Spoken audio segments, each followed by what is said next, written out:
Olá, este é o Ponto Café, um programa apresentado por mim, Fernando Wick, que eu descobri que tem pessoas que escutam esse podcast hoje, cara. E para falar sobre coisas que eu gosto, basicamente, porque esse podcast é meu, eu decido qual é a porcaria da pauta que vai rolar.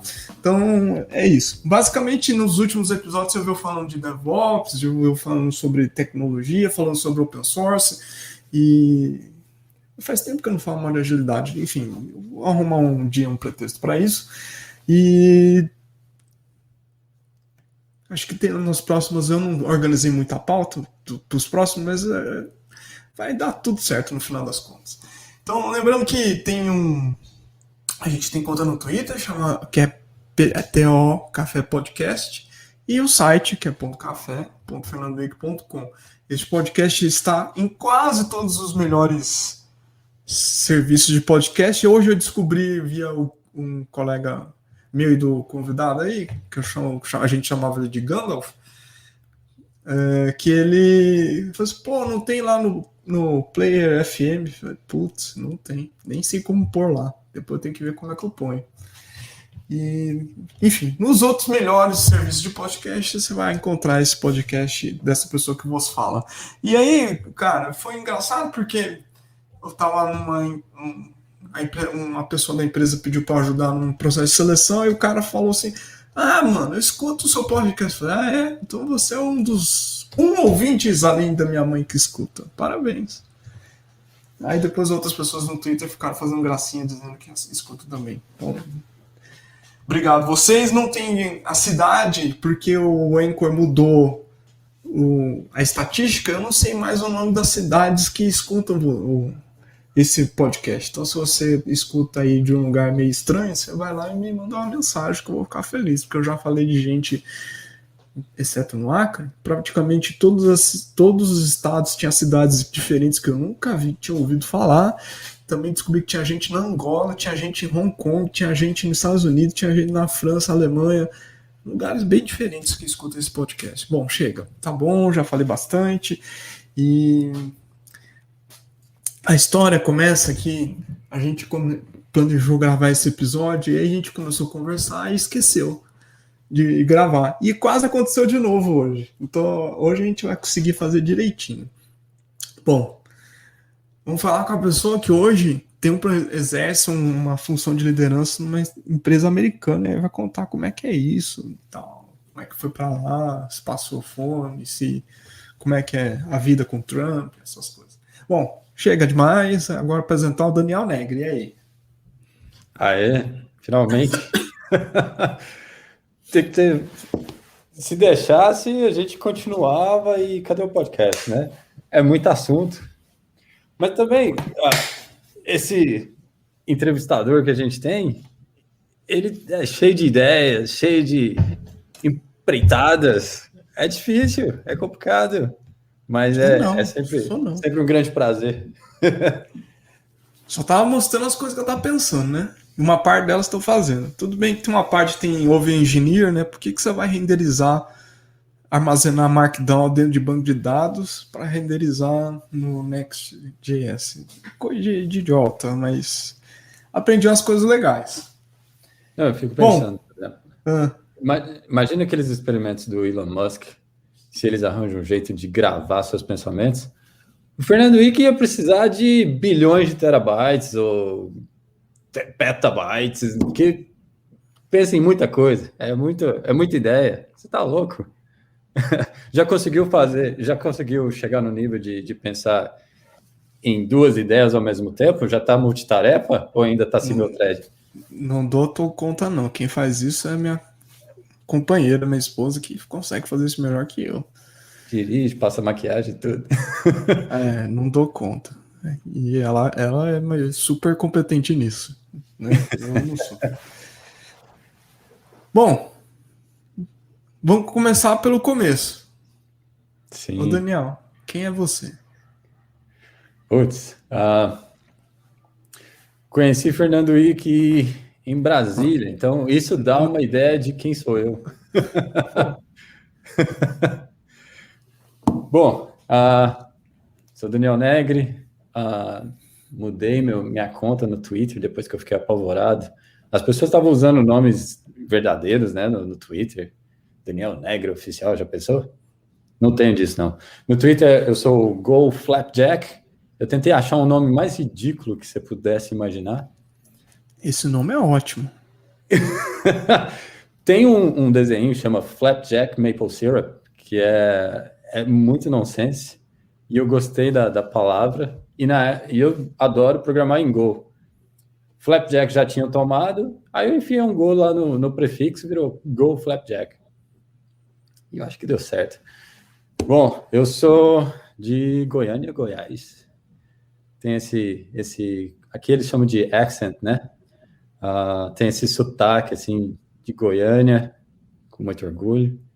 E me mudei logo cedo para Brasília para trabalhar lá. Foi lá que eu conheci o Dr. Fernando Wick. A gente trabalhava em empresa pública, né? Você consegue imaginar isso? Não, fez história aquele negócio lá.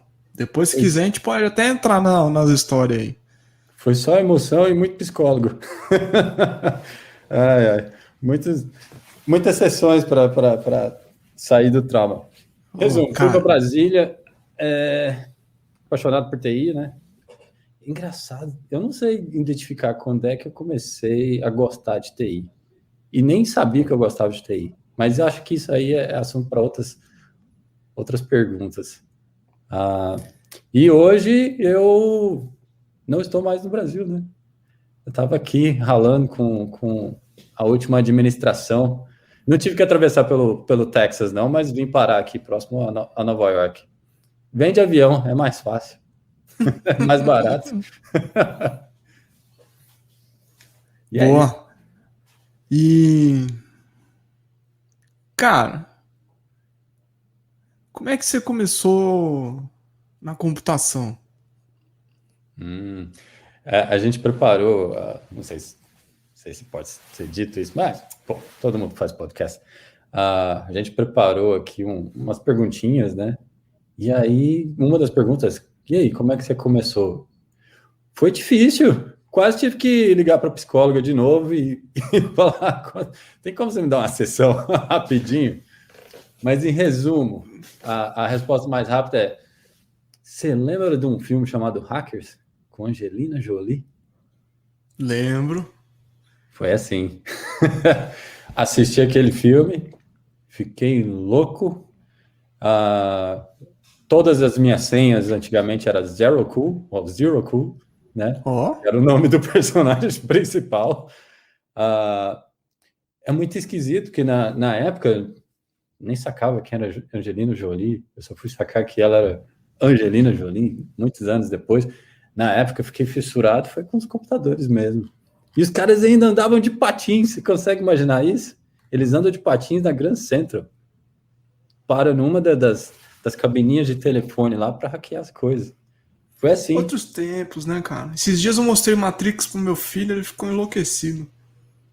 Meu Deus, Matrix, o primeiro Matrix que eu assisti, eu tive que voltar no cinema. Não bateu, não. A ficha demorou para cair. E aí, como que você não quer virar hacker? Né? E assim foi. Com o filme, eu nunca fui muito de continuar as coisas, né? Por exemplo, isso pode virar assunto também para outras palestras, mas eu em geral começo as coisas e não termino, né? Só em faculdade eu comecei 4 vezes, nunca terminei. E eu percebi que... Você fez mais do que eu, viu? Né? E eu percebi que TI foi uma das únicas coisas, computação foi uma das únicas coisas que eu continuei.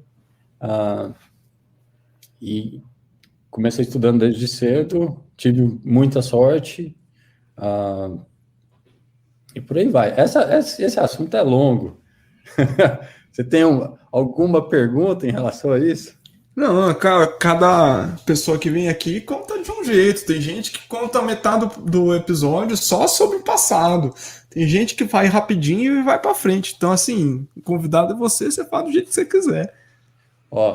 Existia antigamente um site que chamava Hasta La Vista. Acho que é esse o nome. E nesse site você podia baixar uns arquivinhos de como hackear as coisas, né? Por exemplo, esse até que eu já sabia, não precisei ler nenhum arquivo. Como é que você faz ligação quando o telefone está bloqueado? Como que as pessoas bloqueavam o telefone antigamente? Lembra do telefone de rodinha? Uhum. Era só você usar o ganchinho lá para fazer as ligações? Uhum. Pois é, mamãe chegou a comprar o cadeado para travar o telefone. Isso porque a gente deu sorte. Na época, pouquíssimas pessoas tinham telefone, né? E aí aprendi a destravar o negócio, aprendi a como se conectar em BBS, né? Tudo sozinho. E é isso. Você assiste o filme, entra nos sites. Na época, se bem que na época do BBS ainda não tinha Hasta la Vista, né? Mas a história assiste o filme, procura aprender, arranja um computador emprestado, que na época não tinha um computador, né? Estraga o computador dos outros, né? E depois tenta conectar nas internets da vida ou nas BBS. Da BBS você arranja a senha emprestada da UOL ou da BOL ou sei lá o que tivesse na época para conectar na internet, porque seus pais recusavam a fazer assinatura de internet. Conectava meia-noite, com aquele barulhinho gostoso do modem de 14 bps. Nossa Senhora. E por aí vai, essa é a história. Decide que para virar hacker você tem que aprender a programar, né? E assim você começa a entrar no mundo da programação. Como é que você começou a programar, Fike? Deixa eu lembrar aqui, quando eu fiz ensino técnico em eletrônica, eu programei em Pascal e Assembler. Pascal. Começamos da mesma forma. Pascal. Mas por que Pascal? Porque é o que tinha na escola. Assembler, eu programava para o que era no processador Z80. E Pascal é porque eu naquela época, a gente aprendia escrevendo no papel quadriculado. Nossa Senhora. Era tenso. Olha, entregando a idade aqui, né? Entregando o passado. Hoje, com esse mundão de internet, é muito mais fácil. Não que programar é fácil. Ó, pra você ver, tem que esse negócio é louco, né? E como hoje em dia a gente fala muito de influencer, mas na época já existia influencer, né? Quem era o influencer? Era o vizinho, ou um conhecido. Teve um cara que, nem sei de onde ele apareceu, ele chegou e falou assim, COBOL não é legal. Você não perde seu tempo com COBOL, não. Vai para Pascal, que é muito melhor. E aí ele tinha um sisteminha de locadora que era todo feito em Pascal. Para variar, essa época que eu estou descrevendo, ela é uma transição entre DOS, Windows 3.1, né? E no Windows 3.1, se eu me engano, já vem os programas da Borland, o famoso Delphi. Delphi usava Pascal. Então, para mim, eu via Pascal como uma linguagem do futuro. Nossa, era programação orientada a objetos. Nem sei se Pascal original é orientado a objetos, provavelmente não. Pascal procedural, original, né? Não é procedural. E, cara, aquilo para mim era outro mundo. Assembly demorou muito para pegar, porque eu não cheguei a estudar microprocessadores, né? E outra, isso aí eu tava entrando no ensino médio, então não tinha acesso ainda a eletrônicos, de uma certa forma. E Assembly ainda era muito obscuro. Uma coisa eu sabia, eu não queria usar Basic. Mas olha só, seu amigo estava errado. COBOL ainda paga bem as pessoas que programam até hoje. Delphi, não sei se paga bem. É onde o maldito influencer pode te levar para um mau caminho, entendeu? Mas foi isso, comecei com o Pascal desse jeito. Se eu tivesse com COBOL, eu acho que eu não teria ido para Brasília. A gente não teria se conhecido, para falar a verdade. Teria, você estaria trabalhando no banco. Plataforma baixa. Meu Deus. E, cara... Não, falei. Não. E basicamente comecei a programar de uma forma muito amadora, tentando recriar os sisteminhas de locadora. Quantas vezes não programei?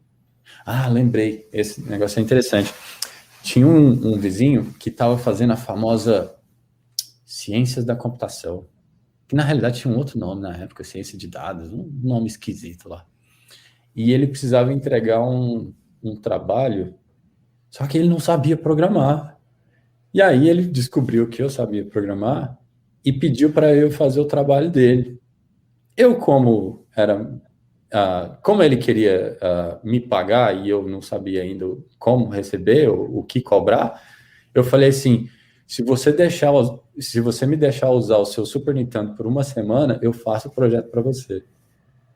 E foi assim. E assim virei um programador profissional. Fiquei jogando Donkey Kong por uma semana. Em casa. Isso aí que eu podia pensar em negócios. E, cara, sempre quando os convidados vêm, eu sempre converso com eles sobre programar. Porque tem muita gente, ainda hoje, muita gente que tem aquele perfil de CodeMonkey, manja? Tenta até dar certo? Como que é isso? Vamos lá. O CodeMonkey, pelo menos no que eu conheço, é aquele que recebe a tarefa, executa e não pergunta. Então, tipo, se você só digita aquele negócio sem pensar se aquilo está certo, se os requisitos estão corretos, se o contexto que você está fazendo está correto, se a arquitetura está certa, ou se, enfim.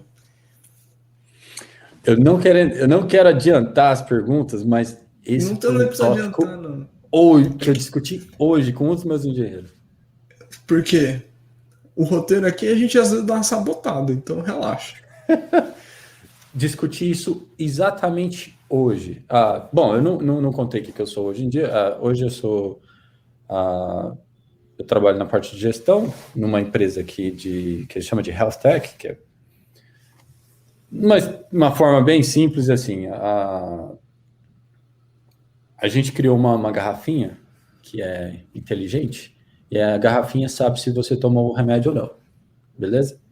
E aí eu cuido da plataforma que controla essa garrafinha. Health Tech IoT, maior buzzword pro 5G. Quando eu recebi o convite dessa empresa, eu achei que era spam, juro. Eu falei, que nada, esses caras estão querendo vender palestra. Aí, quando eles me mostraram a garrafinha, que eu vi que o negócio era de verdade, a primeira pergunta é, por que eu não fiz isso antes? Né? Mas, bom, sem querer desviar muito do assunto, se liga na conversa que rolou hoje. Eu tenho 2 engenheiros. Um é sênior e uma vez que você dá a tarefa para ele, ele se vira.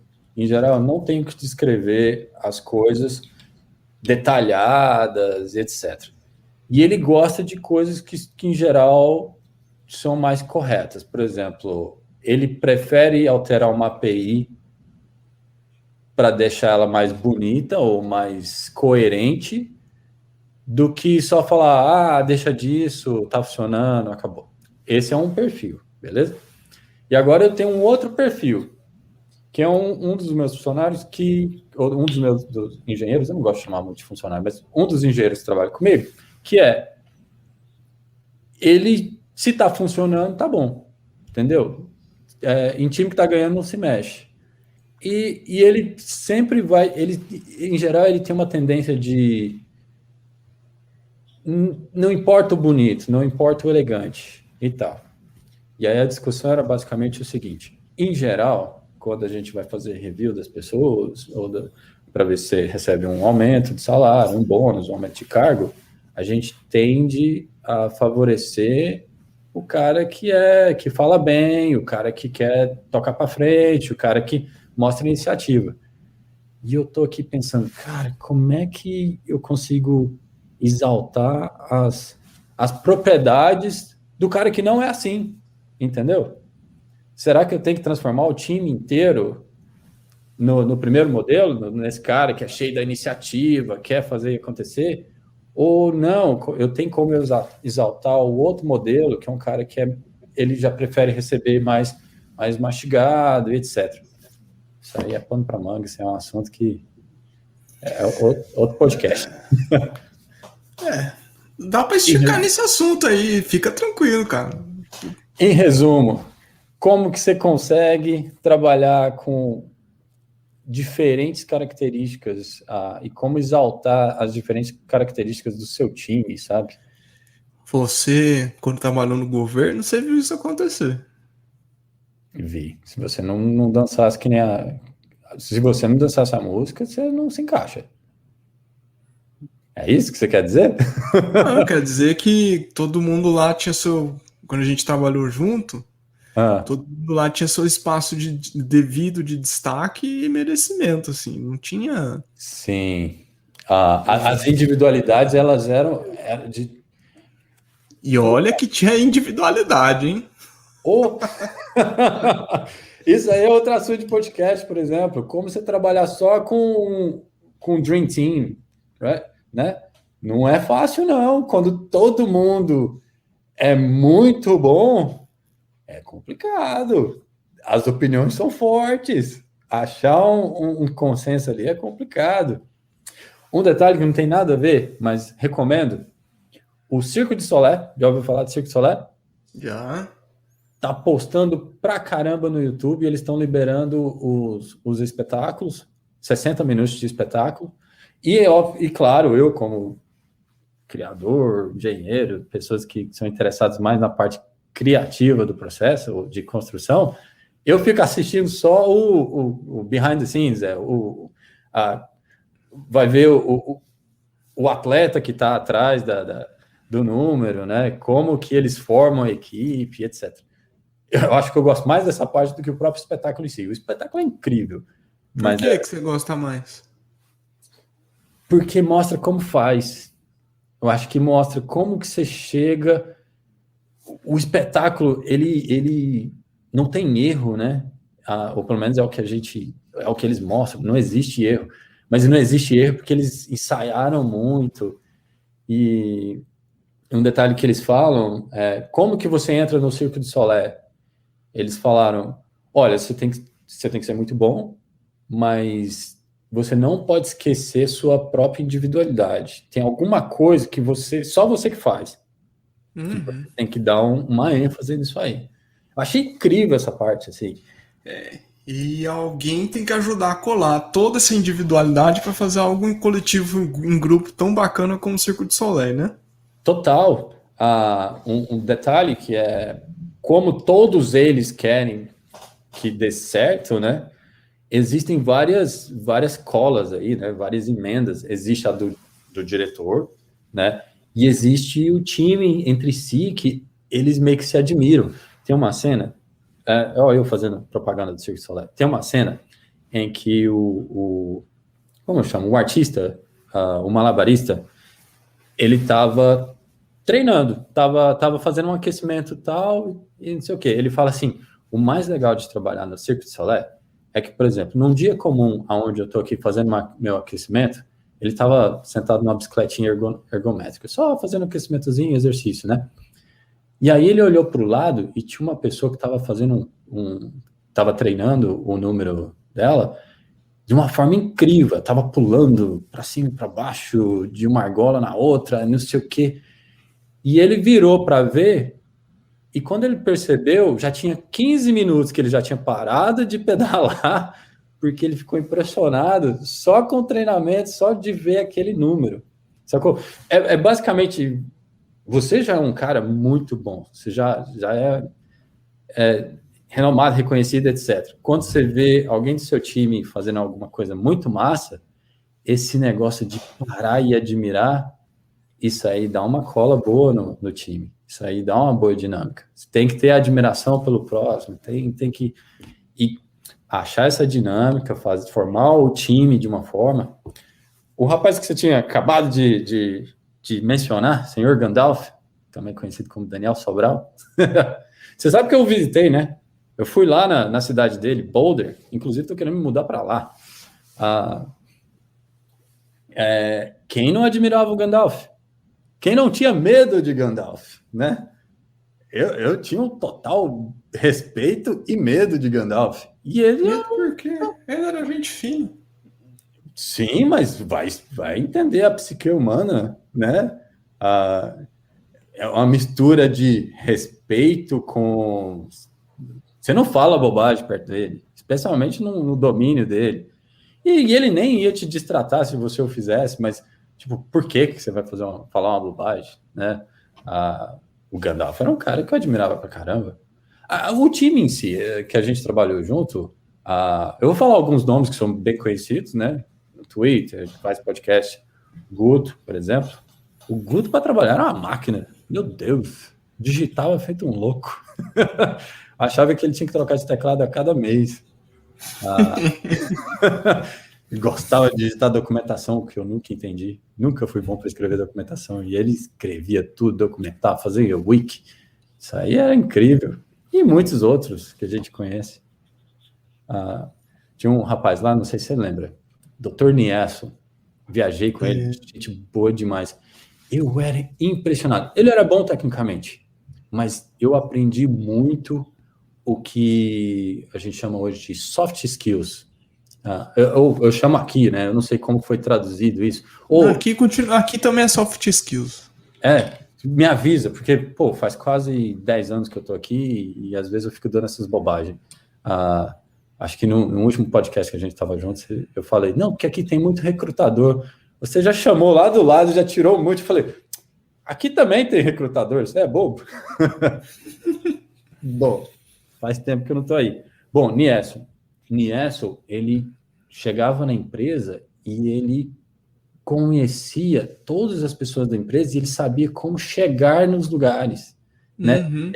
Ele sabia os perfis das pessoas, as pessoas chamavam ele não só pelo trabalho, mas eles queriam colar junto com o Niesso. Aprendi muito com ele. E é interessante, depois a gente pode entrar nesse assunto depois. Aqui onde eu trabalho hoje, nos Estados Unidos, o tal do soft skill, para mim, chega a ser... Se não for 50%, eu diria que é 51% do requisito para você ter sucesso aqui. E dependendo da área, até mais. Por quê? Falando de tecnologia, né? De tecnologia?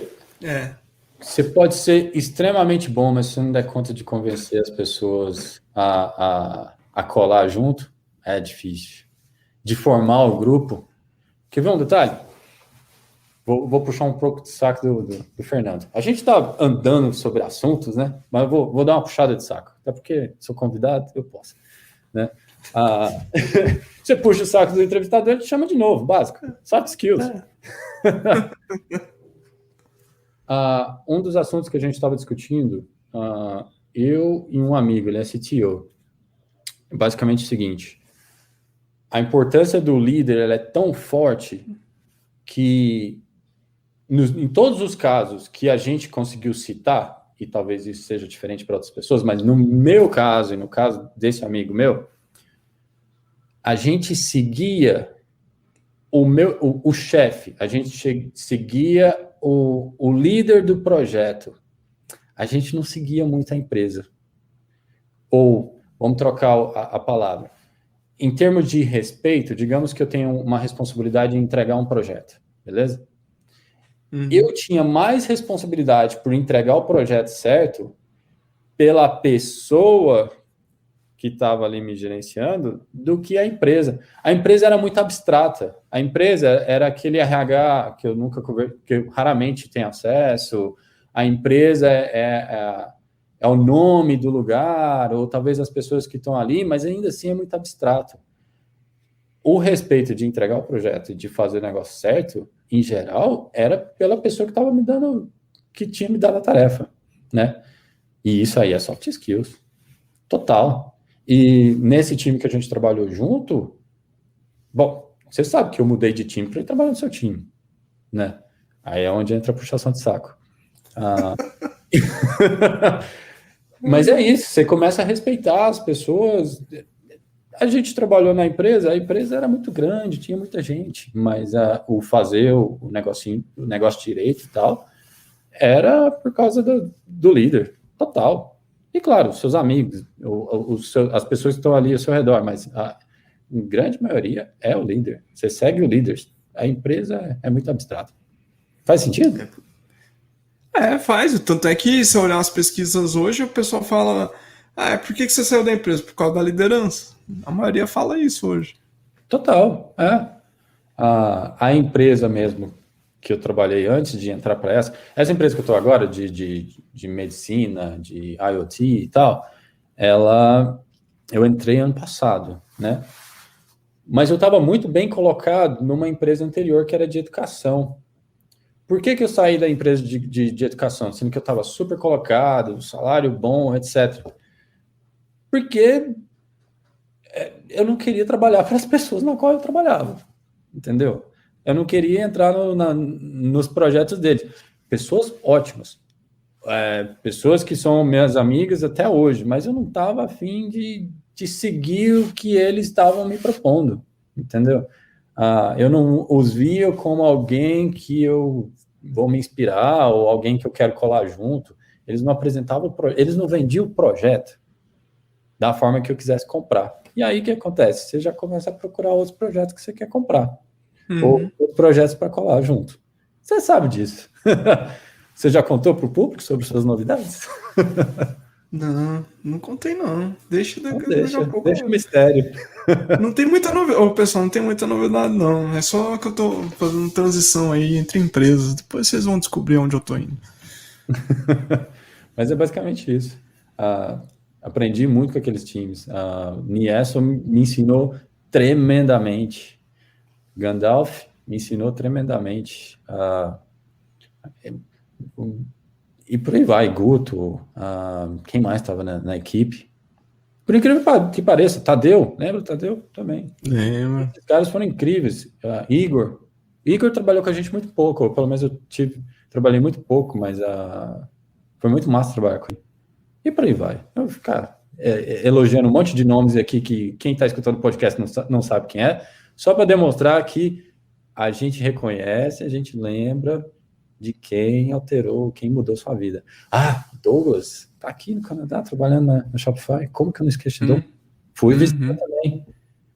Gosta aqui, cara, demais. Meu Deus, você não tá entendendo. E por aí vai. Pessoalzinho era massa. E era DevOps no início, 2011, 2012, no início. Tá tirando o mato do campo. Sabe que isso é uma das preocupações que eu tenho, né? Como manter o meu time empolgado. Esse time, ele funcionava porque a gente estava sempre olhando o futuro, né? Queria fazer as coisas novas e tal. E você implantando DevOps lá, foi interessante, você trouxe o Kanban pra gente, né?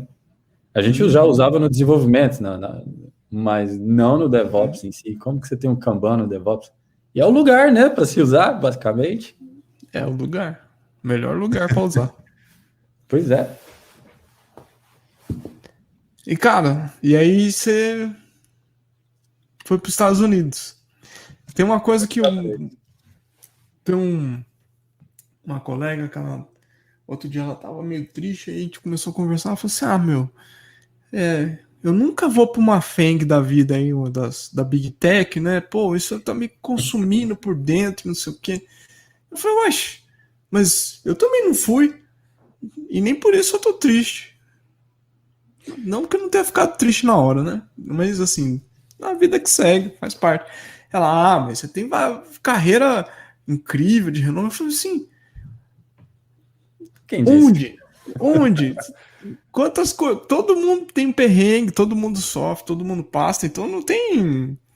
E aí o pessoal, como você falou assim, pô, o Gandalf, o cara alienígena. E hoje a gente pensa muito que as pessoas que fazem projetos incríveis aí fora nos Estados Unidos ou na Europa, ou mesmo na Ásia, elas são inatingíveis, não são humanas, elas, né?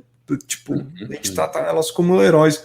Mas quando você vai ver, elas têm as mesmas coisas, a maioria do mercado está no mesmo nível que o seu, a diferença é só o idioma, muitas vezes. Às vezes nem isso. Idioma. Eu sempre fiquei pensando assim, por que eu não me tornei músico? Por que eu não trabalho com...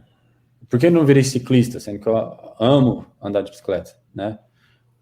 Basicamente, claro que você tem que ter o talento, a vocação e tal, mas é basicamente porque você passou muito pouco tempo se especializando naquilo, né? Então, por exemplo, para virar ciclista, você começa a pedalar desde cedo, virar programador, você programa desde muito cedo e tal. Com relação às FANGs, né? As FANGs, para quem não sabe, trabalhar para uma FANG é você trabalhar ou para o Facebook, para a Amazon, né? Para o Google. Você falou que ela achou que estava consumindo ela internamente. Cara, eu perdi um dente. Você consegue imaginar? Eu perdi um dente fazendo entrevista com esses caras. A gente falou, como assim? Eu fiz entrevista com todas as empresas, todas essas que você falou, e eu cheguei a um nível de estresse tão grande que um dia rachou um dente meu. Caraca, velho. Para ser mais específico, eu entrevistei com o Facebook 2 vezes seguidas e no final da última entrevista, porque no último round é um dia inteiro de entrevista, né? São mais de 5 horas de entrevista. Terminando um dos últimos algoritmos, que inclusive eu até sabia, estava tranquilo. Terminando um dos últimos algoritmos, eu achando, pô, isso aqui agora vai rolar. Eu senti um negócio no maxilar e beleza. Cara, à noite eu não conseguia dormir, eu não conseguia existir. No outro dia eu descobri, eu rachei um dente de tão estressado, de tão preocupado com esse negócio de entrevista. E sobre trabalhar para a FANG, sim, todo mundo, a gente tem essas bobagens, mas se tem uma das coisas boas sobre morar aqui ou ter acesso a essas empresas, é que você começa a conhecer as pessoas que trabalham lá. E eu tenho amigos que trabalham lá. Cara, não é bem assim.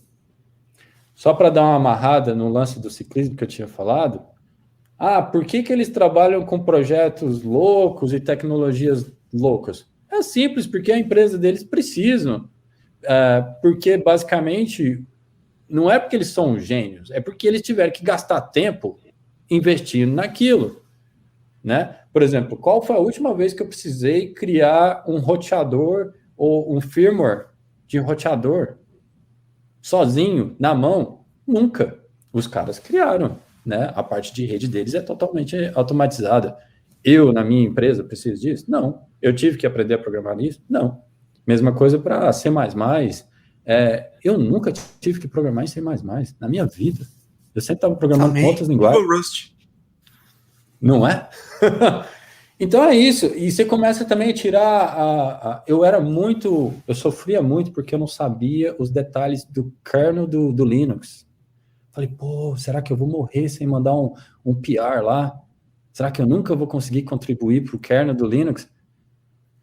Eu não preciso, minha vida não rola ao redor do kernel do Linux, entendeu? Eu não tô... Então, é muito difícil fazer essa transição com algo que não tem nada a ver com a sua vida. E aí, você tem que chegar, tem que conhecer as pessoas, tem que ter uma certa maturidade e meio que focar. Eu falei, pô, se eu não trabalho com o kernel do Linux, eu vou focar em algo que eu sei. No meu caso, eu sei fazer web, né? Vou fazer API, eu vou ser o melhor cara de API do mundo. Vou trabalhar para uma empresa que permite que eu tenha projetos massa. Eu não preciso trabalhar para o Google. Entendeu? Isso aí. Daqui a pouco minha empresa vai ser maior do que a do Google. Até porque a entrevista deles é muito chata. A do Google, eu não vou... A gente não gosta de dar muitos nomes, mas a do Google, pô, algoritmo em Google Docs, eu gostaria até de trabalhar para vocês na época lá, mas, pô, algoritmo no Google Docs é complicado. Aí complica. Cada lugar tem sua peculiaridade, pro bom e pro pior, né? Não tem jeito, sempre. Chegou a fazer entrevista com esses caras? Eu fiz uma vez no Fizzly, mas na época eles. O que eles estavam mexendo não era o que eu queria mexer, aí eu desisti. Depois até tive interesse, mas passou assim, não foi. Nunca tive interesse de mergulhar e aprender ou estudar algo para fazer. Agora que eu estou estudando mais para fazer minhas coisas, mas não o que me apetece, não. Eu só lembro do Gandalf, o grande Gandalf. Gandalf fez especialização no Japão, só sobre algoritmos, beleza? Acho que ele sabe um pouquinho sobre algoritmo. E aí ele, na época que a gente estava na IBC, em 2007? Foi 2009. 2009, né? O Google pagou para ele vir para cá. Se não me engano, até 2 vezes, não foi só uma. Vim para cá para entrevista. E ele poderia programar ou em C++, Java ou alguma coisa. Eu não sei se ele podia usar Python. Só que tem um detalhe. Gandalf foi um dos grandes contribuidores do Scala. A parte de documentação, ele era super envolvido com a comunidade de Scala. E eu lembro ele sofrendo porque ele tinha que usar Java para fazer o molde do algoritmo, sendo que não era o negócio dele, ele estava no negócio de Scala. Tanto é que eu acho que ele entrou para uma empresa especializada que usava muito Scala e não faz sentido, sabe? Que seja. Acho que essa é a mensagem. Relaxa e acha um trampo massa. Que esses caras não são legais e tal, vai ser incrível, mas né, existe mais coisa nesse mundo. Total. Você falou o negócio de treinar eu esqueci a analogia que você usou, mas eu tem um cara aqui no Brasil que é o Alberto, ele fala assim, programador tem que treinar. Se você não passa a maior parte do tempo treinando, você não consegue fazer bem em sua vida. E eu fiquei pensando assim, acho que tem uma leve adaptação no que ele fala, que assim, eu gosto muito de basquete. E como é que funciona o basquete? São 5 pessoas contra 5 que estão ali em quadra, mais o staff, mais os reservas, mas aquele jogo é relativamente intenso comparado com o futebol, porque são as 5 que forma dinâmica em 24 segundos, tem que enfiar a bola na cesta ali, e aí tem que nunca a estratégia que o treinador montou, ela consegue ser executada perfeita. Sempre tem alteração no meio do caminho, porque você não combinou com o adversário que ele tem que se mover de um jeito ou do outro. E isso existe treino, mas também existe adaptação. Então não é que só treino e assim, o cara, se não tem discernimento em equipe, em conjunto ali, eles não conseguirem se conversar, mesmo que às vezes é só pelo olhar, para acertar qual é a sequência das jogadas para fazer a cesta, é a mesma coisa quando a gente está trabalhando em equipe, desenvolvendo software, mantendo um ambiente em produção. Do tipo, se as coisas não se casam ali e você não tem uma boa comunicação, não vai rolar. Então pode ser que um time que não tem os melhores profissionais do mundo consiga executar e fazer coisas incríveis como um Dream Team. Total. E eu ainda acho que a gente subestima muito treinar a adaptação. A gente não considera a adaptação em si como parte do treinamento. O que é o treinamento? Você vai lançar você vai lançar a bola e vai fazer passe e não pode errar nenhum, entendeu? Por exemplo, você tem uma falta, você tem que acertar todas. Se é de 3, você tem que acertar todas. Aí você fica treinando.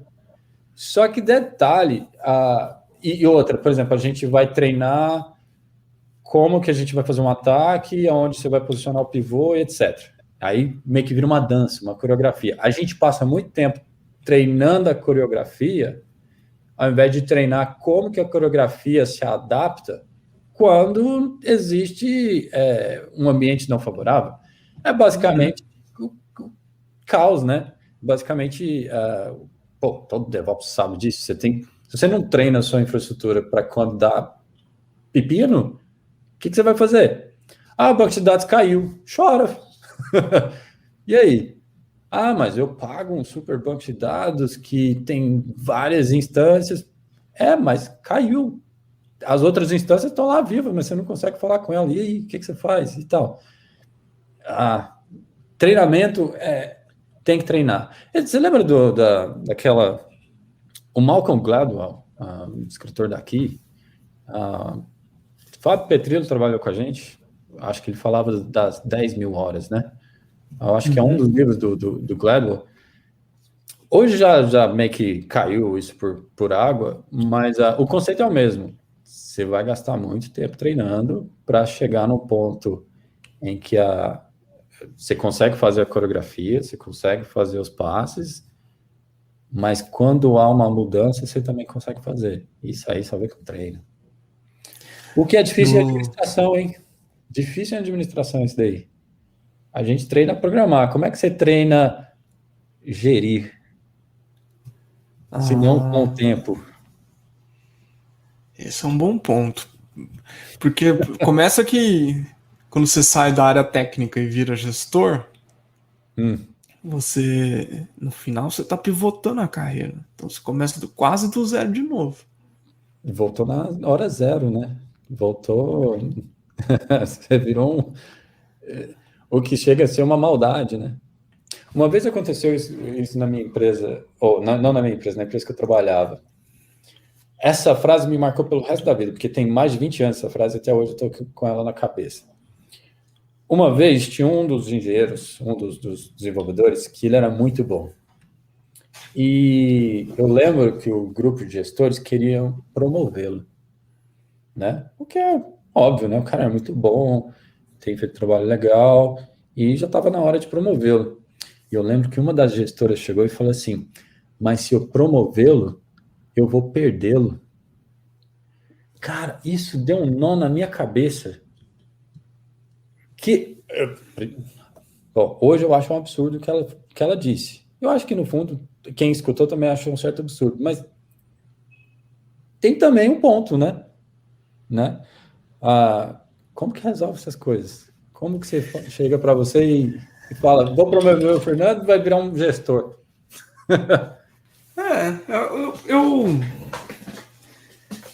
Para mim, esse tipo de coisa, assim, hoje eu não estou na posição de gestão, mas quando eu sempre estive na posição de gestão, é assim, eu levantava o que eu vou fazer hoje para preparar para as pessoas serem melhores do que eu.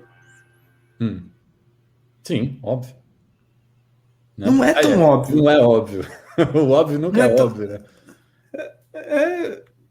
Não é tão óbvio, porque você está falando, no fundo você está falando assim, eu estou preparando as pessoas para assumir a função da minha função, né? Exatamente. No final das contas.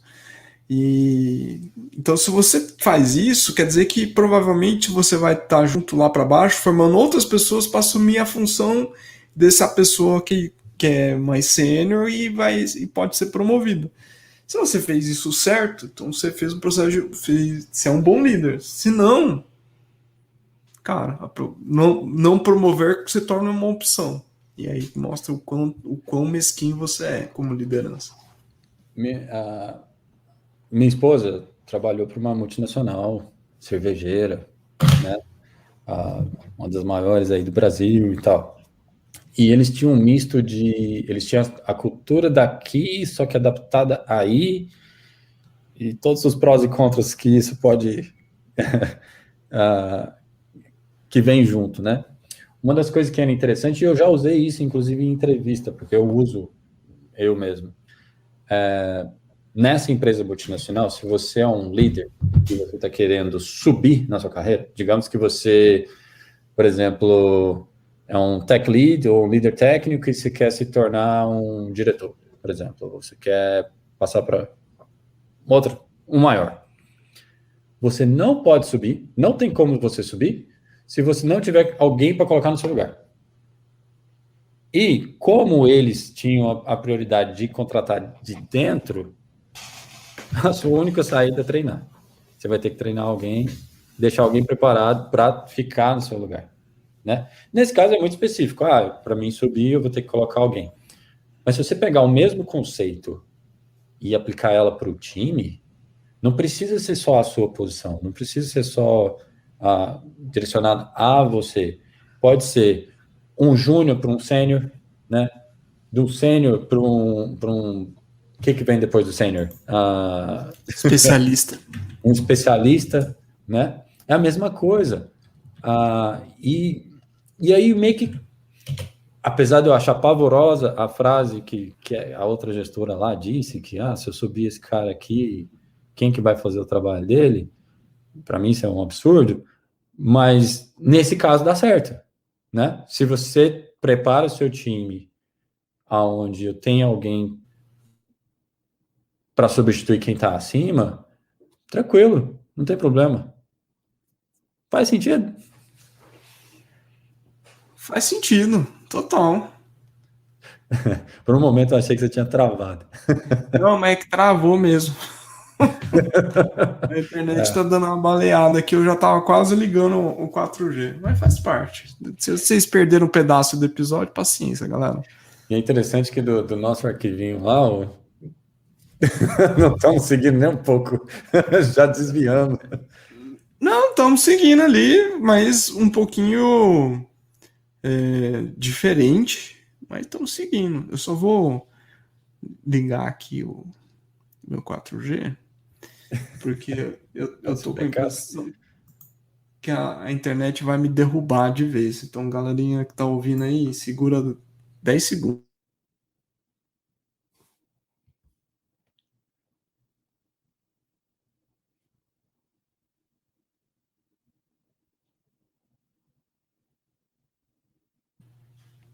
Se eu fiz certo, nós voltamos e é isso. Vai ser tudo sem edição. Tá de volta. Já voltou. Deu tempo de tomar um cafezinho, pegar uma água. Opa, e aí eu não vou editar esse negócio não, que dá trabalho. Então, mas a gente tá seguindo ali, não exatamente à risca, é porque, cara, é isso. Mas isso uma vez perguntaram, por que você quer ser gerente, né? Por que você quer mudar, deixar de ser programador? Primeiro que é muito difícil essa pergunta. Essa pergunta já é complicada, né? Você quer deixar de ser programador? Eu acho que a gente nunca deixa, né? Mas uma dos grandes exercícios de você como gestor é sair do caminho, né? Principalmente para quem era muito forte na área e agora você vai gerir pessoas, você tem que sair do caminho, deixar as pessoas errarem, ensinar quando tem que ensinar, empurrar quando tem que empurrar. Mas, basicamente, mesmo que você saiba a resposta, mesmo que você saiba que pode ser feito melhor, etc., você tem que tirar o ego de lado, manda ele calar a boca, ficar ali sentadinho e trabalhar com o time. Porque ali não é mais você, né? Você vai ter que trabalhar Você vai ter que trabalhar as pessoas para elas fazerem aquilo que... A campanha, o produto que você vendeu, mas não é mais você. Acho que até gravei um episódio falando sobre como sair do zero e o time ter autonomia.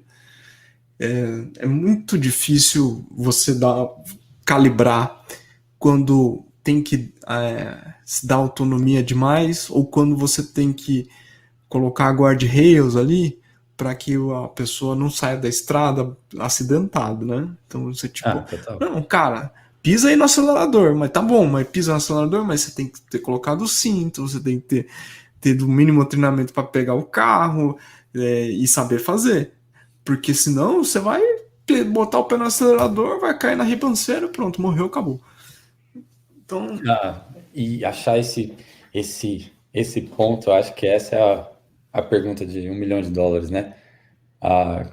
É a parte do bom gestor que todo mundo tenta destilar e escrever livros, mas é difícil. Essa parte é difícil. Quem fez isso bem, explica bem, tá lá você vai olhar nos livros da Toyota, aí que vai procurar lá nos textos do Deming.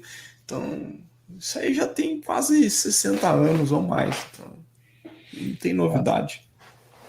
Uma das perguntas que a gente estava pensando era livros, né? Tem um livro do cara da Intel, eu esqueci o nome dele aqui. Que livrinho gostoso de ler, que livro bacana. Se você tiver a chance, Graham é o nome dele? Não sei recomendo. Ele era o quê? Presidente da Intel? Você precisa explicar o que o livro conta, cara. Até talvez eu já tenha lido.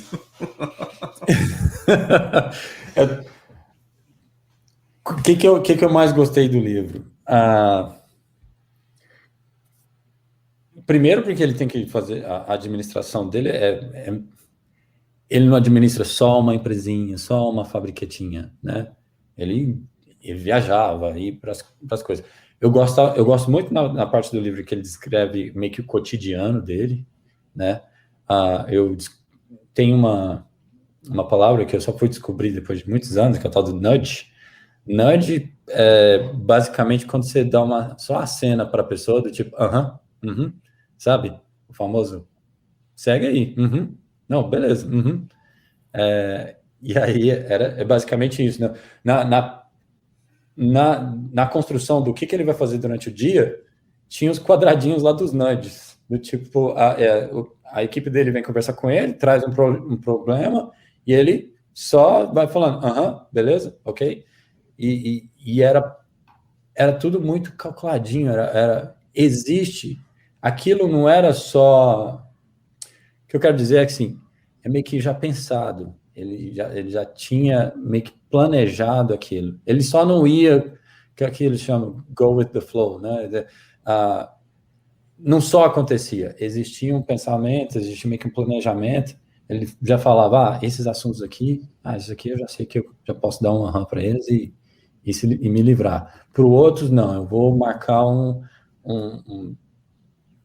follow-up, vou olhar isso depois. Outros eu já vou correr, essa reunião aqui eu nem vou, esse assunto eu não quero saber e tal, põe outra pessoa para fazer e tal. E é muito interessante ele montando a escalazinha dele, o que ele acha que é importante ou não no dia, porque querendo ou não, no dia é 24 horas, né? E uma vez que você tem criança, você reduz isso aí para 1/3. Não, tem que ser altamente produtivo. Depois lá você vai achar esse livro aí para colocar nas notas, faz favor? Acho. Vou pegar aqui. Mas enquanto isso, a gente tem que chegar perto dos finalmente. Para quem está começando como programador, ou, se você preferir, como liderança, o que você recomenda aí de referência, seja de livro, de curso, de vídeo, enfim? Começar. Tem uma história aí que eu vou tentar ser bem sucinto, porque a gente não tem muito tempo, mas eu vi um Twitter esses dias de um rapaz que eu nem seguia ele. Provavelmente alguém que eu sigo deu um like e tal. Basicamente ele descreve assim: minha namorada começou a programar. E ele ficou super feliz, porque agora ela já estava abrindo o VS Code e tal, né? E aí eu escrevi, deu um reply lá, nem nunca me viu e tal. Eu falei assim, cara, minha esposa passou por isso aí. Minha esposa trabalhava para essa multinacional, descobriu que não era o lance, e ela já gostava meio que de TI, talvez por isso que se casou com um cara de TI, sei lá, vai entender. E ela um dia chegou e falou assim, vou entrar no bootcamp. Sem querer fazer propaganda de bootcamp, porque esse é um assunto delicado. Mas um dia ela chegou e falou assim, vou fazer. Aí eu falei, pô, tá, beleza e tal, mas você não quer aprender sozinha, né? Porque o meu jeito é de aprender sozinho. Ela falou assim, não, eu não sou você. Beleza? Eu fiz. Ela, não, eu preciso de professor, eu preciso de estrutura, eu preciso de pessoas que me perguntem, e aí, terminou? Porque se não for assim, eu não vou fazer. E eu me conheço, e eu vou entrar nesse curso. Aí eu perguntei, tá, quanto que é o curso? Na época, era $18 mil o investimento. Só que detalhe, a gente ainda nem tinha um visto permanente. Para dar uma ideia, a gente demoraria no mínimo 3 anos juntando para conseguir juntar, para conseguir ter esse valor. $18 mil era muita grana. Só para ter uma ideia, dá para comprar um carro zero, um Corolla zero, com $18 mil. Beleza? Aí eu falei, tá, mas e aí, né? Ela falou assim, não, você não paga, você só paga depois que você termina o curso. Eu falei, tá, tá certo. Essa modalidade tem umas empresas que fazem aqui também. Tem todos os prós e os contras com isso daí, né? Mas ela peitou, ela falou, vou fazer. E eu fiquei muito chateado com esse negócio, porque eu falei, pô, você vai pegar todas as economias da casa e vai investir nessa. E ela peitou, ela falou, vou. Resumo da obra, porque a gente não tem todo o tempo, ela fez, terminou. Aí você fala assim, nossa, fez bastante entrevista, deu certo, final feliz. Não, as coisas pioram antes de melhorar. Cara, tudo de ruim aconteceu. O mercado quebrou, era uma época que não se contratava. E detalhe, se você não consegue o emprego e a quantidade de entrevistas durante a semana, por exemplo, você perde o direito de pegar o dinheiro de volta. E aí você tem que pagar lá o dinheirinho, beleza? Ou você não vai receber o dinheiro de volta. Tudo de errado aconteceu. Ela participou de todos os processos de entrevista, os processos de entrevista nada a ver. A gente já falou sobre entrevista em outros podcasts. Gente, arruma isso aí, pelo amor de Deus. Pior processo para trazer pessoas é o jeito que a gente entrevista. Resumo da obra. Ela conseguiu. E foi interessante que quando ela não conseguiu só um, ela conseguiu foi 2, 3 ao mesmo tempo. Então, por exemplo, hoje ela trabalha para uma das maiores empresas de monitoramento, né? Eu vou dar um símbolo, mas não vou dar o nome da empresa. Tem um cachorrinho na empresa. O símbolo é um cachorro, né? Claro, foi difícil. O pessoal perguntava sobre Kubernetes para ela. Ela mal sabia que era um aplicativo, né? Ela tinha que saber o que era container, virtualização, Kubernetes. Aprendeu. Semana passada foi o review dela. Sabe o que aconteceu? 1 ano depois, promoveram ela. Agora ela já virou gerente. Peitou, foi lá, sofreu, pão que o diabo amassou, deu tudo errado, mas, hey, deu certo. Aí a outra empresa, por exemplo, que ela conseguiu a vaga, LinkedIn. Lembra da Feng, que a gente falou no início da entrevista? Minha esposa conseguiu trabalhar conseguiu uma vaga em uma das Fengs e eu não consegui. Tem 20 anos que eu programo, tem 20 anos que eu estou nessa carreira. Ela foi lá e conseguiu. Tem lógica. Então, o que eu recomendo? Começa. Peita alguma coisa, entendeu? Se pegar um livro qualquer, lê o livro, faz exercício, entendeu? É o que eu recomendo. Boa. E a gente sempre no finalzinho tem aquela dicasinha marota de filme, livro, whatever. Não precisa ser técnico, né? Filme, livro? Cara, eu tô curtindo. Eu tinha escrito outras coisas, mas eu tô curtindo muito esses vídeos do Cirque du Soleil, a parte de criação, e eu gosto muito quando você pega paralelos de indústrias que não tem nada a ver com a sua e vê se casa, entendeu?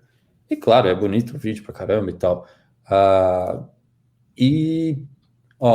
Cuida da sua saúde. Comecei a andar de bicicleta agora, já me ferrei também, já me machuquei e tal, mas, noite e dia, tem que fazer exercício e acha um que você gosta disso. Qualquer um. E pra gente, né, que já estamos ali nos 40 e alguns, né, a conta vem. A conta vem e ela é cara, muito cara. Então, arranja alguma coisa que você gosta de fazer, mas faz. E exercíciozinho aí. Pô, a minha é nerd porque eu tenho passado muito tempo programando.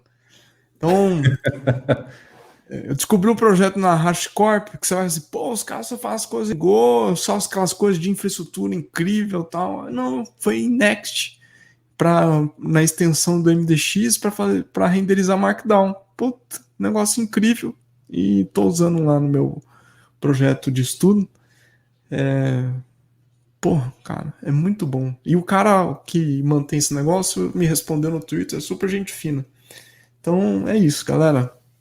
Obrigado aí pelo tempo de vocês e nos aguentado até o fim. Se gostou, não sei se tem joinha, você vai lá, comenta nas redes sociais, comenta comigo, comenta com o Daniel e fica até a próxima, a gente se vê. Valeu? Isso aí. Obrigado, pessoal. Valeu, galera. Até mais. Até mais.